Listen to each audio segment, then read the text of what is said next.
Hi, and welcome to March and to March's Aging Well. I hope everyone is doing great.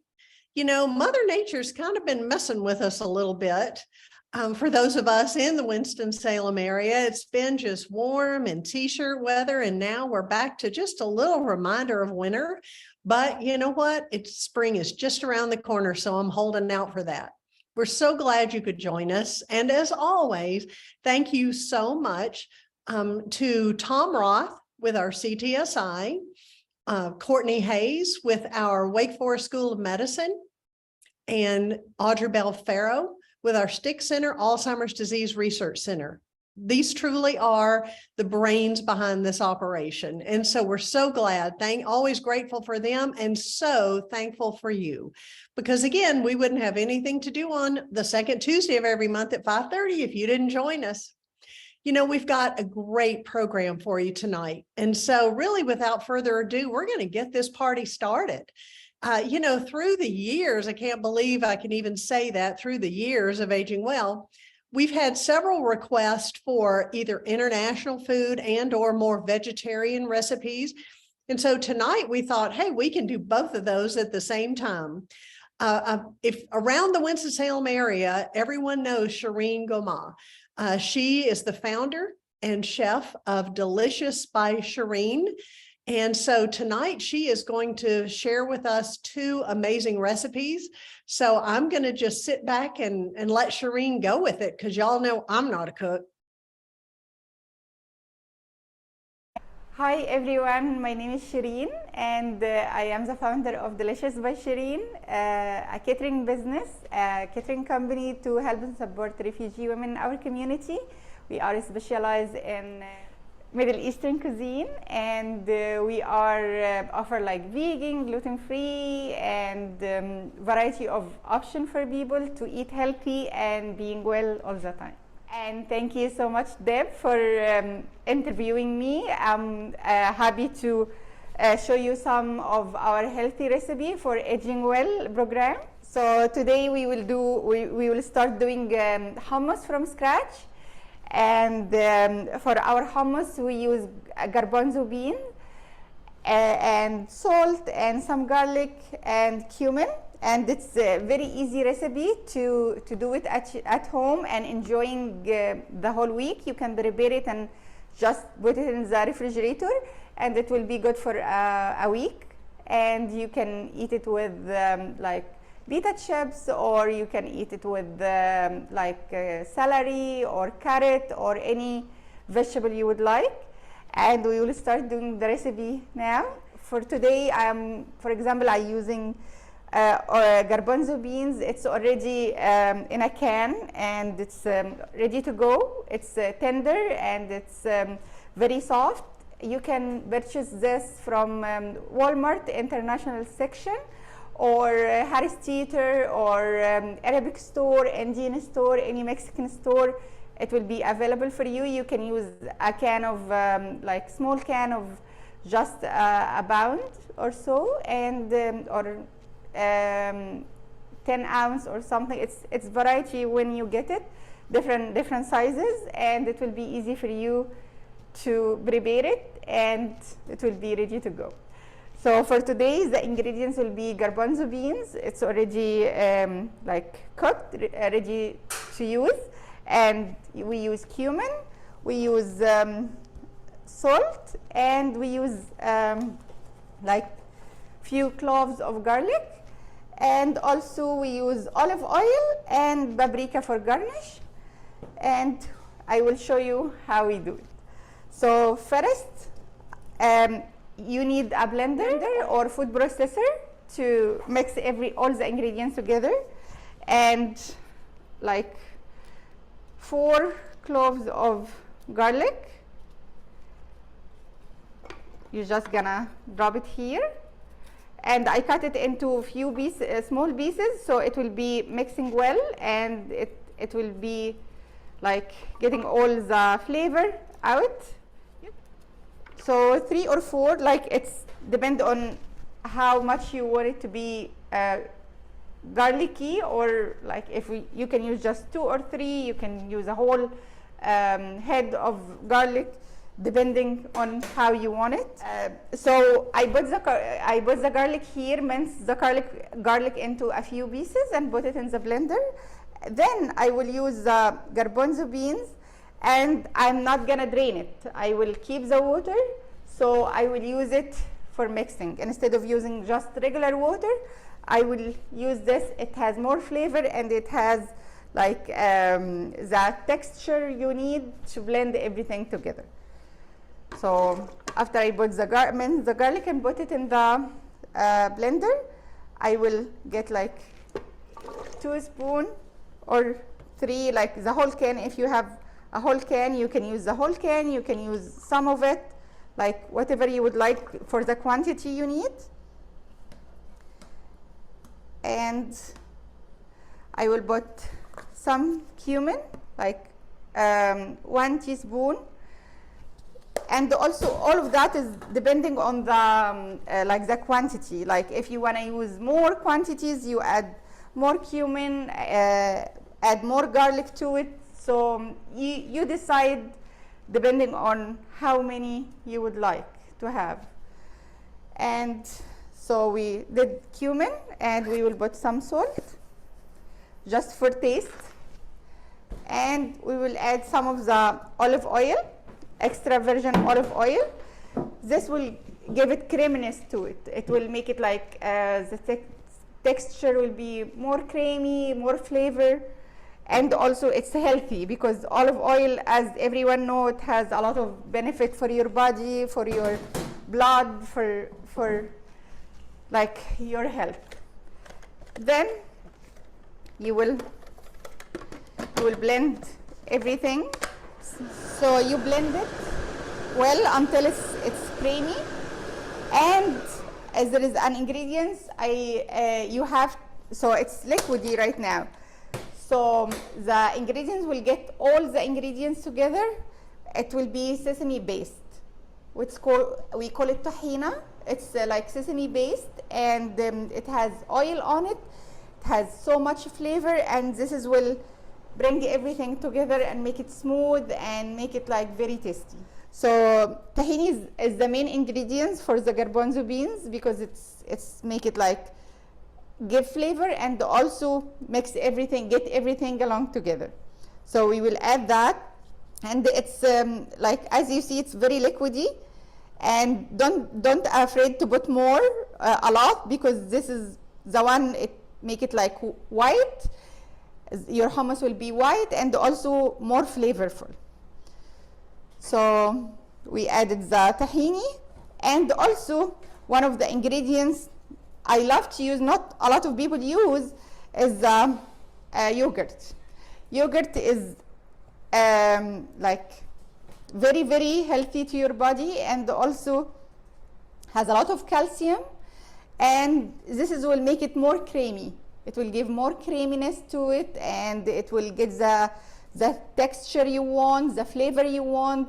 This is a secret ingredient. Not a lot of people do that, but like I said, if you wanna do this step and add some yogurt to it, it will give more richness to it. It will make it so rich and so flavor, and it will make it more healthy as well.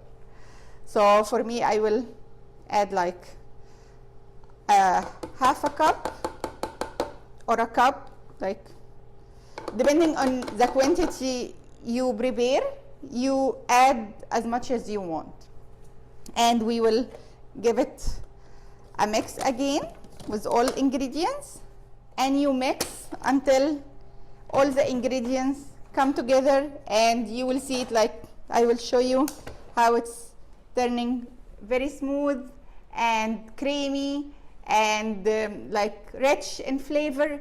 And as I mentioned, like for the sesame seeds and tahini, this is the one make it like white, bright color, and more flavor and more richness to it as well. So as you see here, we will pour that on the serving plate. And as you see, it's very nice, very smooth, creamy, white, it's not dark in color.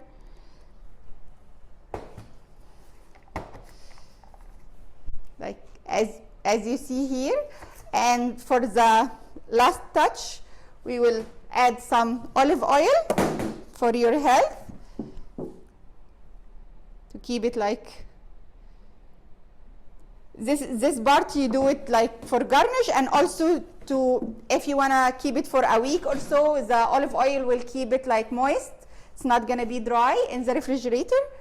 And for the garnish, you can add some of the paprika, or you can add some of the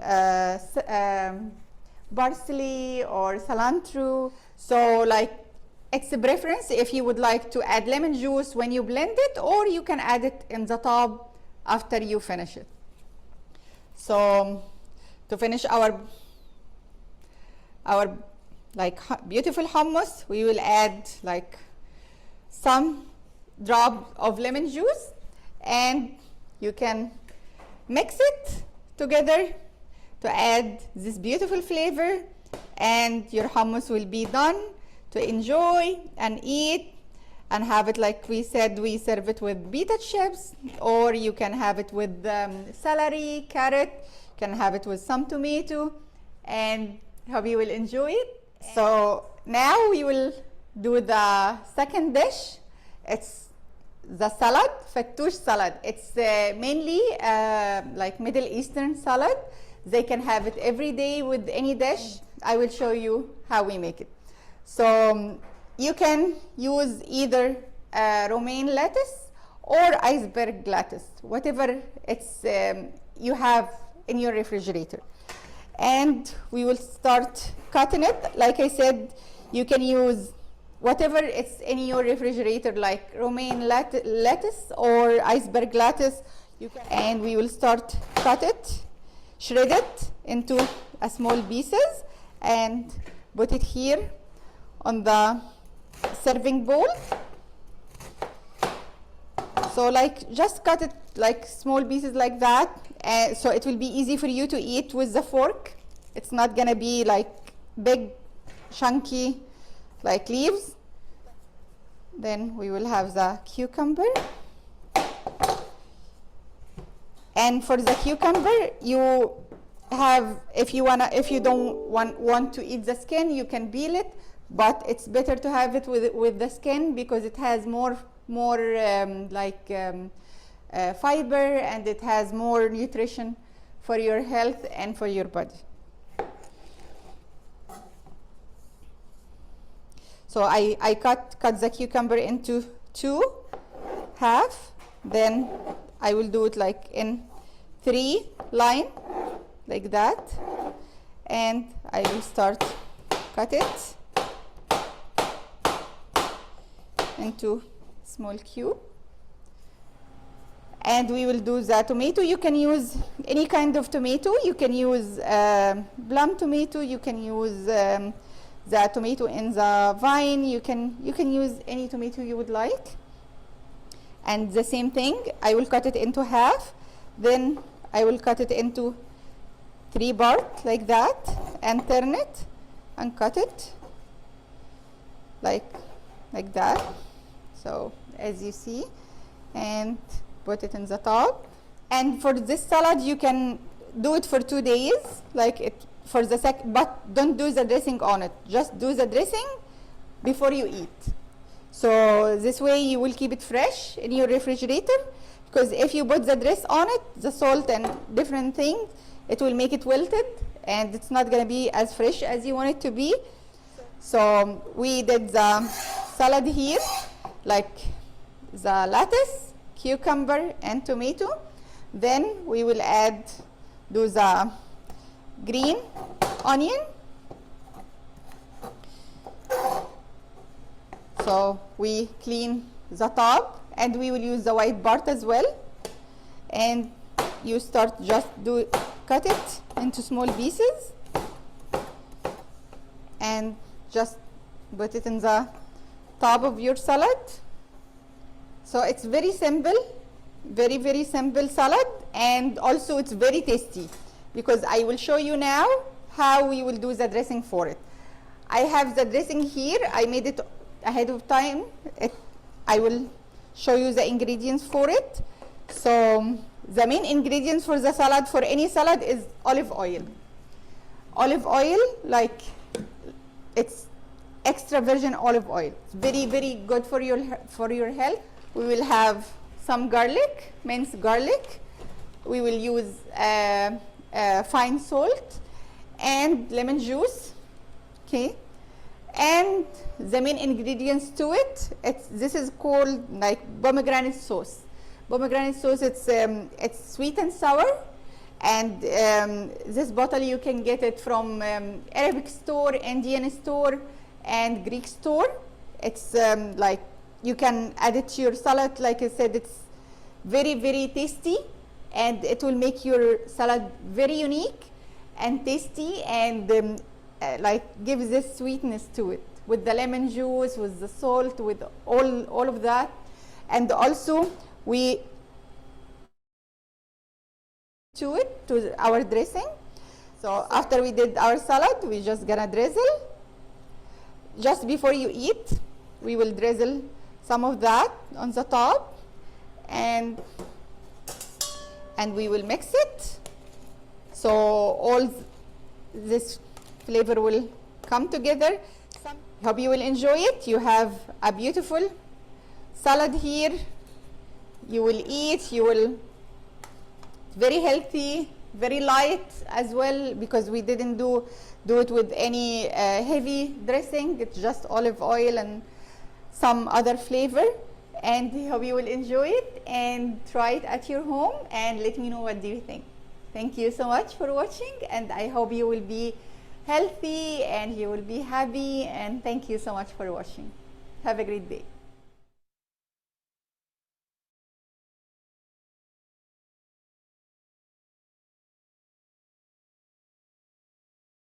You know, Shireen is one of those people you just love being around because she is always so uplifting. And I'm going to tell you, I was kind of lucky. She sent home the hummus and the salad. And, you know, it was mighty tasty. And we have literally been nibbling on it for several days. And once you have her homemade hummus, you just can't go back to that's bought in store. So anyway, thank you, Shireen. And I hope y'all will enjoy that because it's a healthy snack you can have around the house. Now, you know, with spring, even though in the winter, our feathered neighbors are all around us. And, you know, my husband and I have been members of the Audubon Society for a long time. I did not even know that there was a Forsyth Audubon group. And so Wendy Harkins is the conservation specialist with our Forsyth Audubon.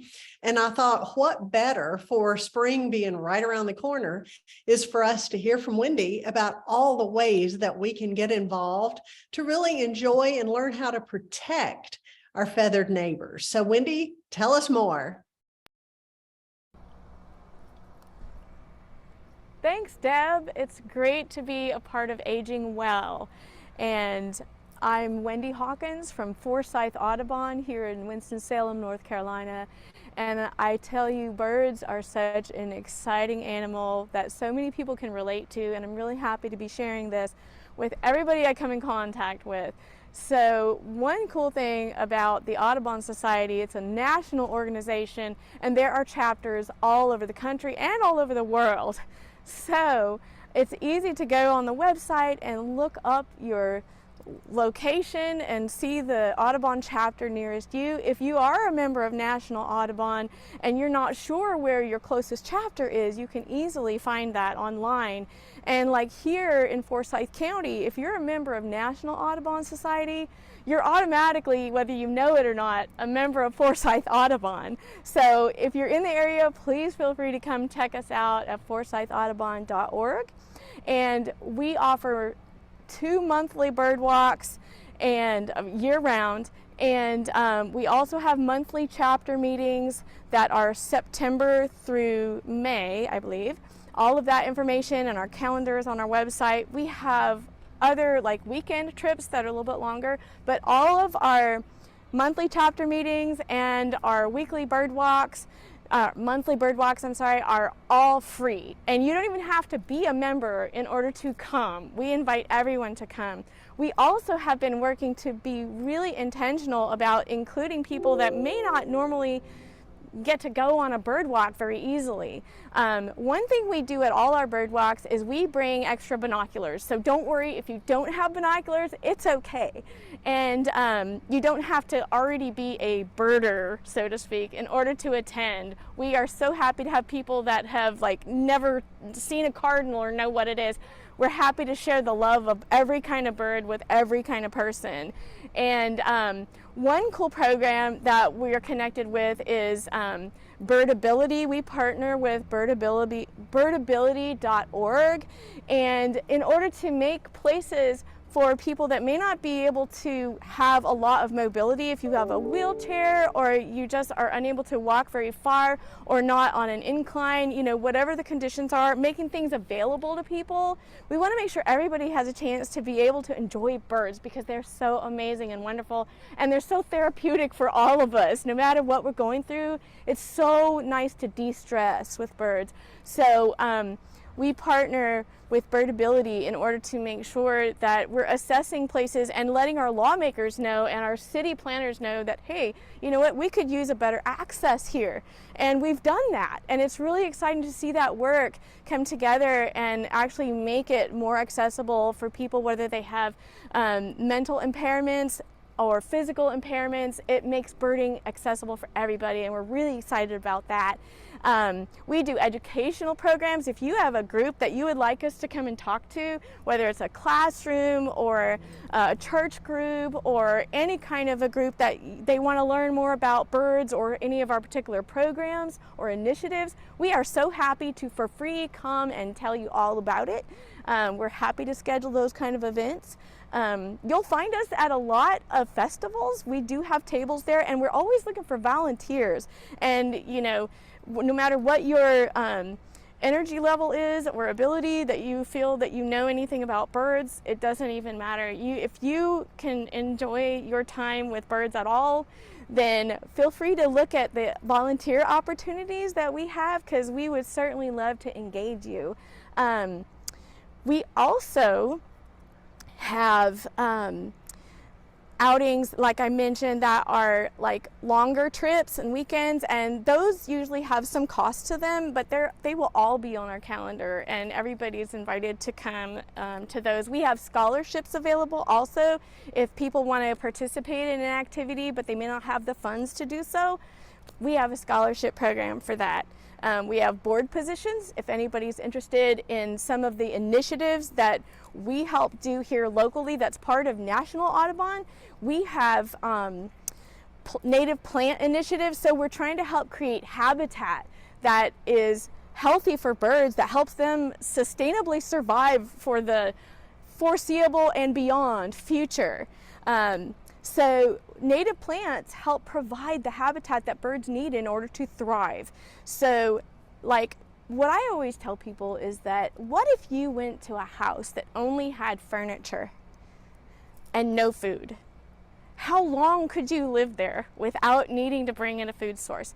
That's what non-native plants are like for birds. They may look pretty and be easy to maintain, sort of, but native plants actually are often much more hardy and able to thrive in this environment, and they also provide the food, like the berries, the seeds, and the native insects that birds need in order to survive. Even our migratory birds that spend maybe the nesting season or the wintering season here, those native plants help provide a super dense biodiverse habitat that those birds thrive in, so that way we can enjoy them and help them through climate change. That's one of the keys. That's one of the big initiatives that we have. And we just started a bird-friendly yard certification program, a pilot program here at Forsyth Audubon, modeled after a few other Audubon chapters that have actually started these kind of programs here in North Carolina as well. So if anybody's got even a small yard space or a balcony or anything, and you're interested in adding native plants, we have information, we're building our sources for that, and that's also, I feel like, a very therapeutic activity. If you're into gardening at all, even if you have a small space, if you're adding native plants to it, you would be amazed at the wildlife that will be drawn to that, and it's just so enjoyable. We also help protect migratory birds with our Lights Out program, and that actually helps migratory birds that migrate at night. It helps keep them from fatal collisions with buildings because the city lights draw them off course, and it causes a lot of bird fatalities. So in Winston-Salem, we have a Lights Out program here, and we're looking to expand that. So we can always use people like keeping an eye out and helping to contact buildings. There's lots of ways to be involved in that, and just be conscious of turning off your lights. And besides, it saves electricity anyway. So we have a lot of activities with Forsyth Audubon, and we're always actually welcome to new ideas also. So if you have an idea about birding, or if you have a question, we would love to hear from you. And again, as I said, too, if you're not in Forsyth County, if this is a far space for you, look on the website on National Audubon and see where there's a location near you. Okay, so our general calendar looks like this. We have our bird walk every second Saturday of the month, year round. We have a fourth Monday morning bird walk also. We schedule some occasional evening walks as well, and those will be on our calendar. We also have monthly chapter meetings the fourth Tuesday of every month except for the summer. And then we have some annual events that we participate in that are national, like the Great Backyard Bird Count, which are sponsored by the Cornell Lab of Ornithology. So a lot of these activities, when we count birds, whether it's on our monthly bird walks or the annual events, they go to community science that helps scientists at the Cornell Lab and in other places to collaborate with bird population information that's really important for assessing how our birds are doing. So the Great Backyard Bird Count, that just recently happened. That's an annual event. There's the Christmas Bird Count, which happens somewhere between December and early January. And then there's the Spring Bird Count, which will be coming up, and the date will be on our calendar. And so Deb will be sending you a copy of our newsletter. You'll have all the links on there that you need, as well as contact information. If you have any questions that are not answered, feel free to ask. Yeah, and you may know that, like, speaking of birds, our state bird here in North Carolina is the cardinal. And it's funny because, you know, people often call it the red bird if you're, like, from this area. I grew up in California, so when I heard red bird, because my dad was from Louisiana, I thought that's what it was called, but you can't find that in the field guide. I learned later that that was the northern cardinal, and that the female is not bright red like the male. So she looks like sort of a different species, but she's the same shape. And yet, when I look at bird families, I get really excited because there are so many species of birds that even just come through North Carolina, spend part of their time here, whether it's year-round, whether it's in the winter, whether it's just passing through on their way to nesting grounds, or, you know, whether they actually nest here. There are so many species of birds, several hundred. I have lost count. I know that there are probably at least 300 species of birds that spend at least part of their time in North Carolina, and I could be underestimating. We have, you know, more of our expert birders probably have a bigger idea on that, but there are lots. And so cardinals are in the finch family. So you may see house finches at your feeder, and you may see cardinals, and they're kind of in the same family, and you can look for those similarities and differences, which is really cool. And it can be really addicting. So it's so fun to be able to look at birds. And I tell you what, when I first started asking myself back in California, when I was teaching a preschooler, and I said, "Oh, tell me about your picture." There was art materials all over the table, and they said, "Oh, this is a bird." I said, "What kind of bird?" And they said, "Oh, well, you know, it's a regular bird." And I just smiled to myself. And you don't correct a 3-year-old, because it's great that they can even draw a bird. But to think that, you know what, there really is no such thing as a regular bird. every bird is a specific species. And the more I looked, I started asking myself consciously, if I heard or saw something, did I know what it was? And the more I looked, the more I saw.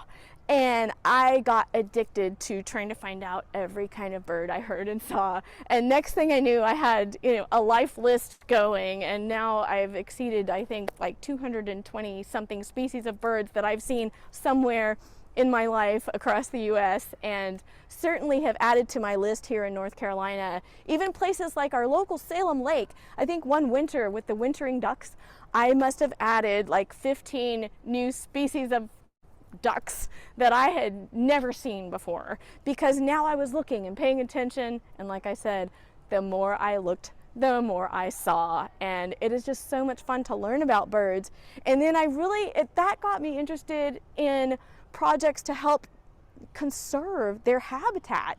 And are they suffering from pollution or lack of food, or are they in an urban desert, or are we providing what they need? So it's been really exciting to be in on some of those activities with Forsyth Audubon, because it makes me feel like, oh, I can help my bird friends, as my late husband had said. You really do have friends in high places. And because to me, the birds are my friends also. I recognize them like a friend, and that is something I feel like everyone can enjoy. And we are always happy to have newcomers and people that don't have any experience birding. We are so happy to share love of birding with everybody, and we will help you have fun enjoying birds and recognizing them and learning some new ones.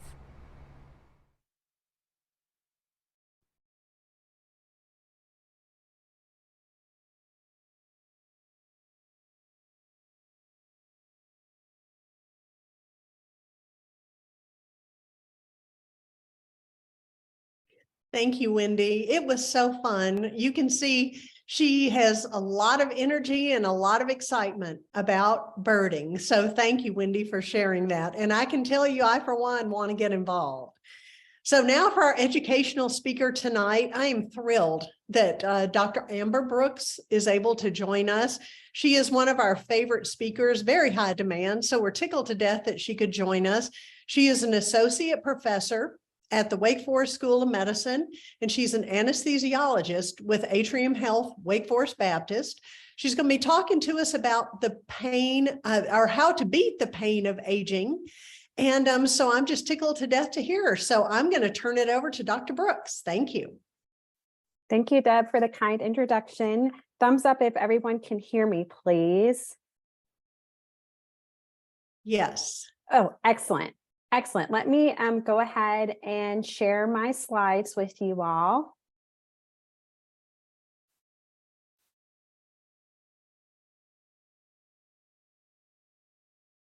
Great. And let me back up here. Sorry about that. And Deb, are you able to see my slides? I am. Excellent. Well, we'll go ahead and get started. I so enjoyed hearing the other two presentations. I have some ideas for next week's dinner. I was taking a look at her menu and it looks amazing, and can't wait to take my daughters over to visit the Forsyth Audubon. So just wonderful to hear about other things that are going on in our community. So I am an anesthesiologist and pain medicine physician, and I have had the privilege of being at Atrium Health Wake Forest Baptist for the last 10 years. I want to start by sharing with you a story about my grandmother. This is my grandmother. Yes, her name was Helen Keller. And she was my angel here on earth while she was alive. She passed away in 2017, but she was such a vibrant woman. I learned how to cook from her. I learned how to value education from her. I watched so much bridge being played growing up, hanging around her and my grandfather and all of their friends. Her house was entertainment central, and she just loved giving to people and sharing to people. sharing with people. Unfortunately, the last 10 years or so of her life were marked by really severe chronic pain, especially pain in her low back.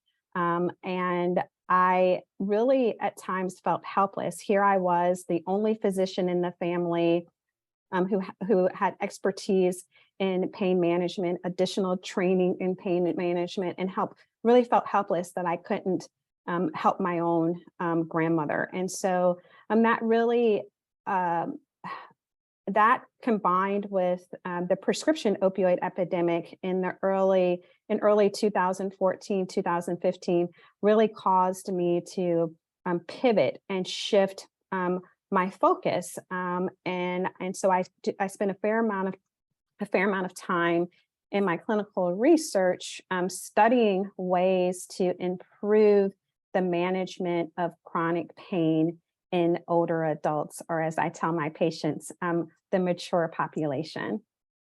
Dr. Brooks, do you think you could change the format of your slides? We're Oh, seeing yeah. the next slide preview. Oh my goodness. Okay, I'm sorry about that. Yeah, let me take up the presenter view off. I'm not sure why that is showing. Sorry about that. Is that better? Now we are seeing all the slides down the left. So I think if you go to presentation, slideshow from beginning, all the way over to the left. Oh, sorry, yes. Oh, you know what? Let me share, instead of sharing from PowerPoint, let me share from, I'm sorry, instead of sharing from my screen, let me share from PowerPoint and see if that fixes it. Is that better? Yes, there you go. Okay, sorry about that. So just a little bit of background about pain in older adults. We know that the prevalence of pain increases as we age or mature, and it's estimated that between 25 and 75% of older adults, so adults over the age of 65, have experienced some type of chronic pain episode. And the way that I'll define chronic pain for our purposes today is pain that lasts more than 3 to 6 months on most days.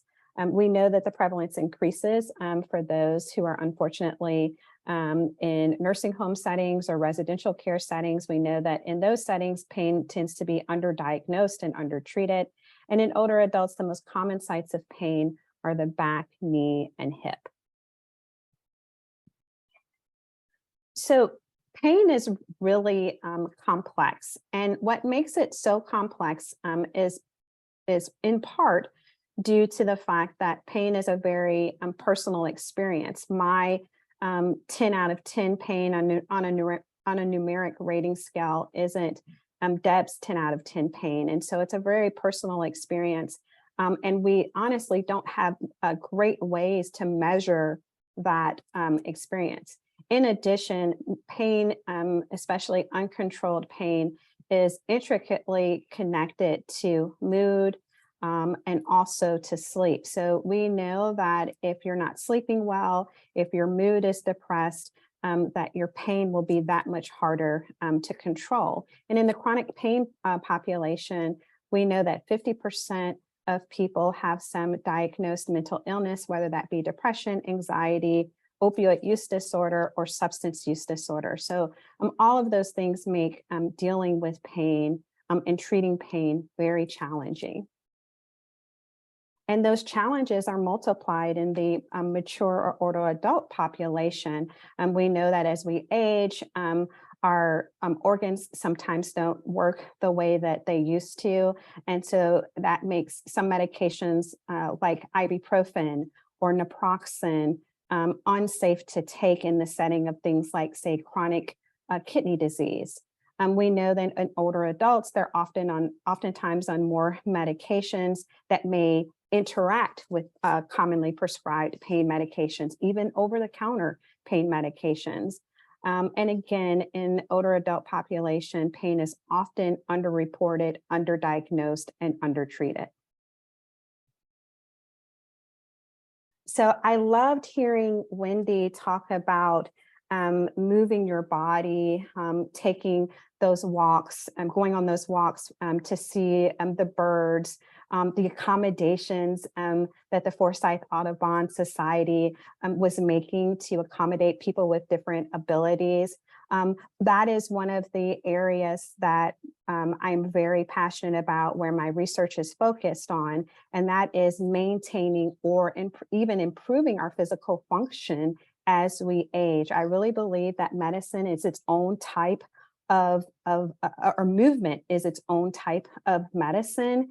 And so I encourage my older or more mature adults to move their bodies in ways that are pleasurable to them, that meets their ability level.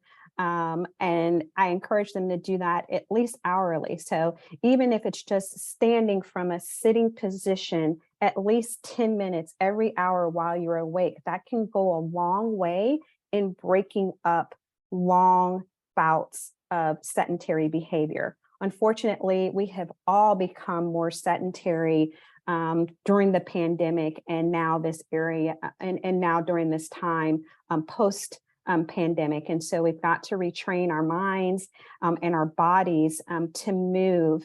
And again, this can look different for everybody. And I work with my patients really closely to come up with a plan that's realistic for them. I don't ask patients normally to run marathons or to get on a treadmill, but we do work on putting together a plan that again meets their goals, and that's realistic for them. So I want to spend some time talking about chronic low back pain, because it's one of the most prevalent conditions in adults in this country.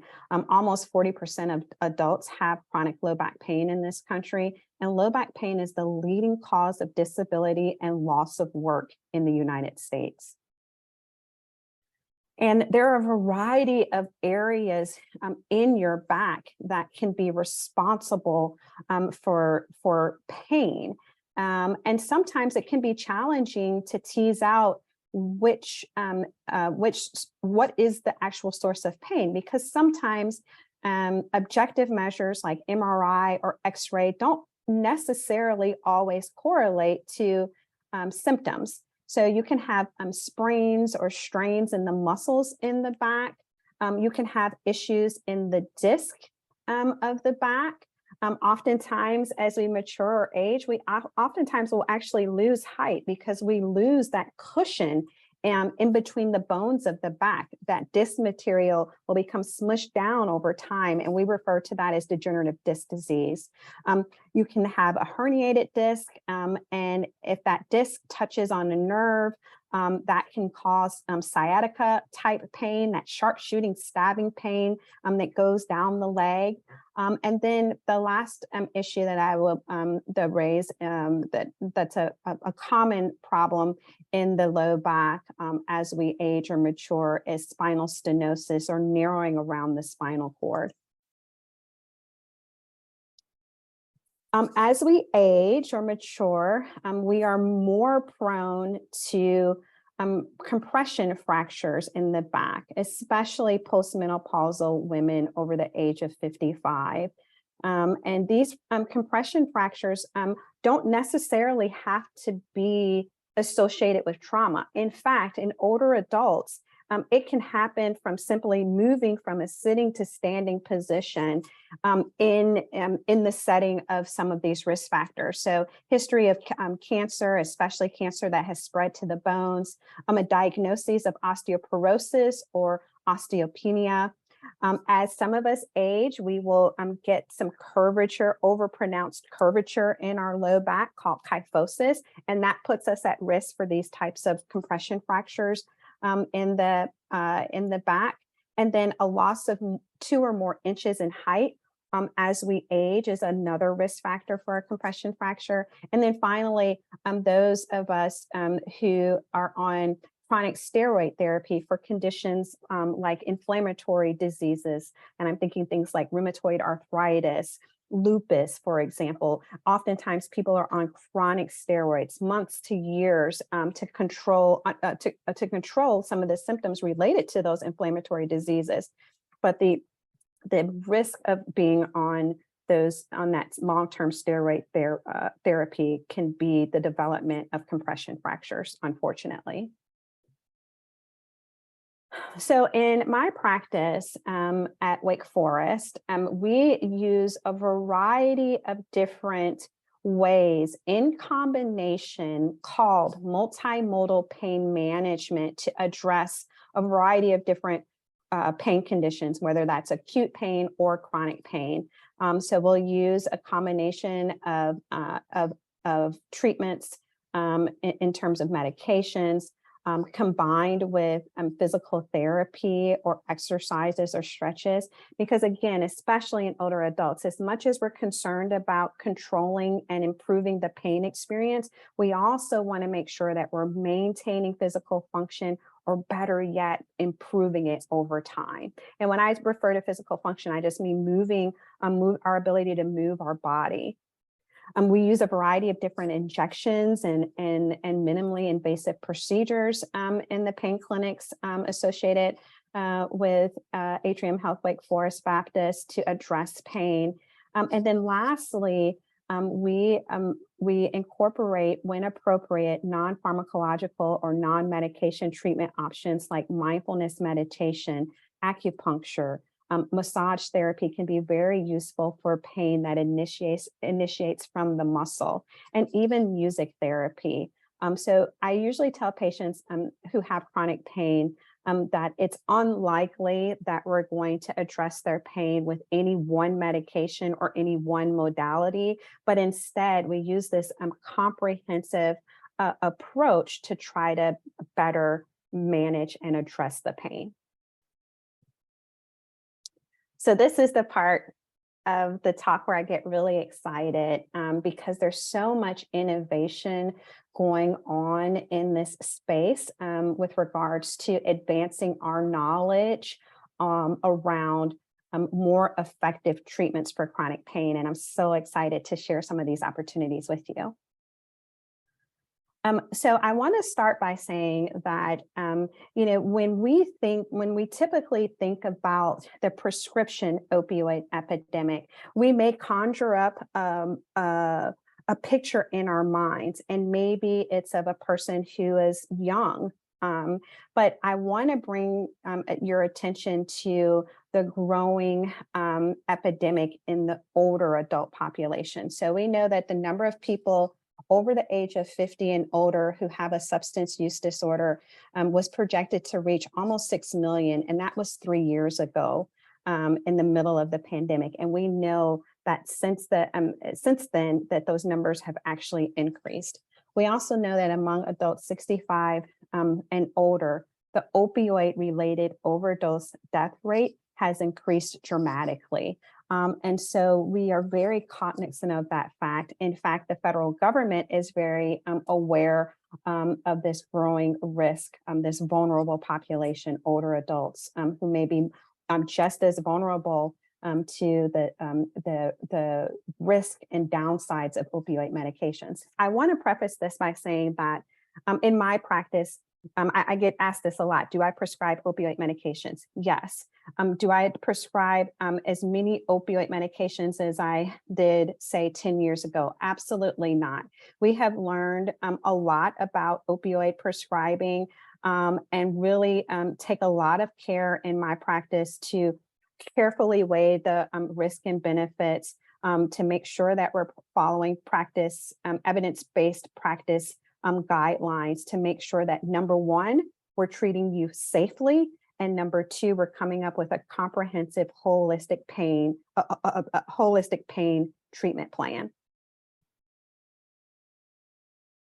So we are really fortunate, those of us who live in the clinical research world, to be able to take advantage of you all's good tax-paying dollars that have gone to advancing our knowledge around the treatment of chronic pain. And so I want to call your attention to a program that's sponsored by the NIH, also known as the National Institute of Health, and it's called the NIH HEAL Initiative, helping to end addiction long term. And in 2018, the federal government set aside $1 billion for the NIH to come up with a strategic plan to address the opioid epidemic. And that also included plans to advance our knowledge around pain treatments.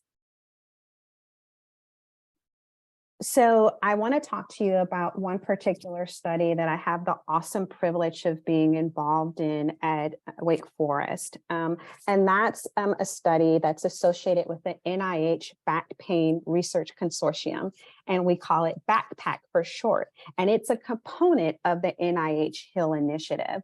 And so 13 grants totaling $130 million has been dedicated to the BACPAC research program.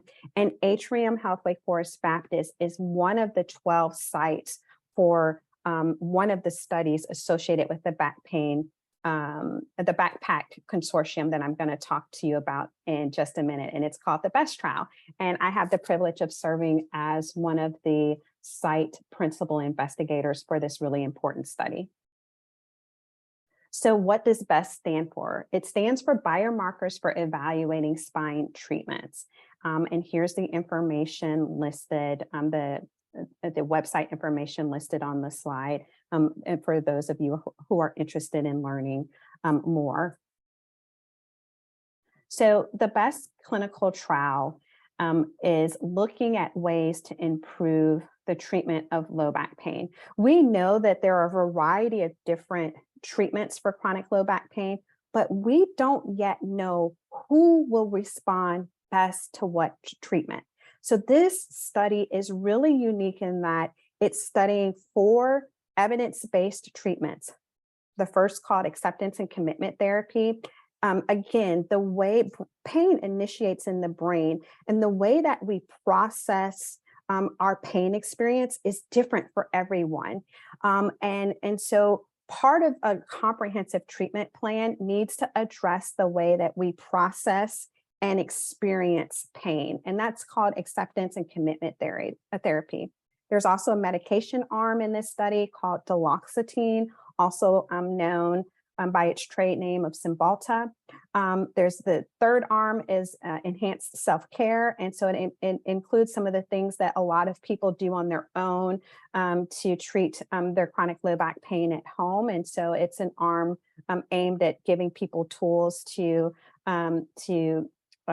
elevate that experience or improve that experience that they're doing at home on their own. And then the last arm is exercise and manual therapy. So the one of the best things about this study is that based on a very innovative study trial design. So let me back up. Most clinical trials will randomize you or put you in one of two treatment arms. Either you'll be randomized or placed in a placebo arm or a treatment arm. This particular design allows us to place you in one of the 4 arms. It allows us to monitor your response to that particular arm. And at a set time, the first time being 12 weeks, if you have not seen any improvement in your chronic low back pain symptoms, we are allowed to randomize you to a different arm. So again, this is our attempt to study in a very systematic way who responds best to what treatment. In addition, we are collecting a lot of different information about the pain experience, including diagnostic studies like MRI, blood samples, biomechanical assessments. So I want to be really transparent with you all. This is a pretty intense time commitment. The trial spans over 9 months and includes up to 4 in-person visits that happen at the Stick Center. And it's a substantial time commitment. And so as a result, the NIH has allowed us to provide substantial compensation for your time in this trial. Compensation after completion of the clinical trial is between $1,000 and $1,700 per participant. Eligibility. So 18 years or older, there's no cap. If you meet criteria, you can be 100 years old and be a part of this study if you meet eligibility criteria. And I love that because sometimes clinical trials will cap the upper age limit. And that excludes sometimes patients who are most vulnerable or suffering the most from chronic low back pain. Because again, as I mentioned earlier, chronic low back pain increases with prevalence. Or increases in age, I'm sorry. I am happy to provide the information for this important trial to Deb so that she can share it with you all and disperse it via the email listserv. The last study that I want to talk to you is a knee pain study called SCOPE, a sequence strategy for improving outcomes in people with knee osteoarthritis pain. And just like the low back pain study, this study allows us to study your pain in the sequential manner, such that part one of the treatment plan includes pain medications, physical therapy, weight management, acupuncture, yoga.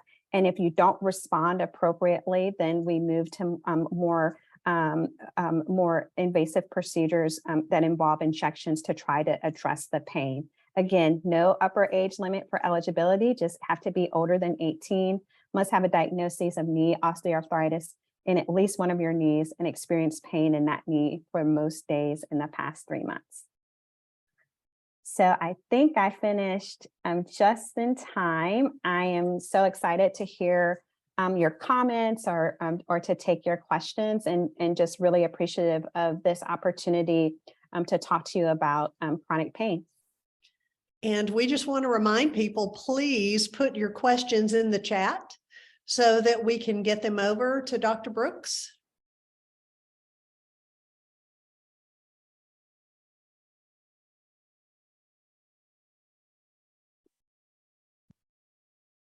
So one question is, what if I have pain in my back and my knee? Yeah, absolutely. So one of the exclusion criteria is that you can't be, at least for the back pain trial, you can't be participating in another trial. So if that's the case, I would recommend choosing the pain that is the most bothersome to you. Asking yourself which one of these pains, the knee or the back pain, really prevents me from doing the things that I want to do, being as active as I want to be, moving my body in the ways that I need to or want to. Well, I, for one, have encountered lower back pain for a good part of my life. So this is very exciting to me, and the fact that it's the non-opioid route. Okay, another question is, do you have phone numbers for us to call about the studies? Absolutely, I do. And I am happy. I am happy to put the phone numbers in the chat, and what might be even more effective is for me to share the study flyers with Deb so that she can email them out with all of the study the study contact information. We have a pretty large team that does initial phone screenings. And so someone from the research team will be happy to answer your questions about this study and to let you know whether or not you're eligible to participate. And another question would be, does TKR exclude participation in the OA knee study? No, I do not believe that is an exclusion criteria. I am not the principal investigator for that study, but I believe that you can still participate even if you've had a knee replacement. Okay. A great presentation. Any special diet recommendations for pain, like gluten-free diet? Yeah, so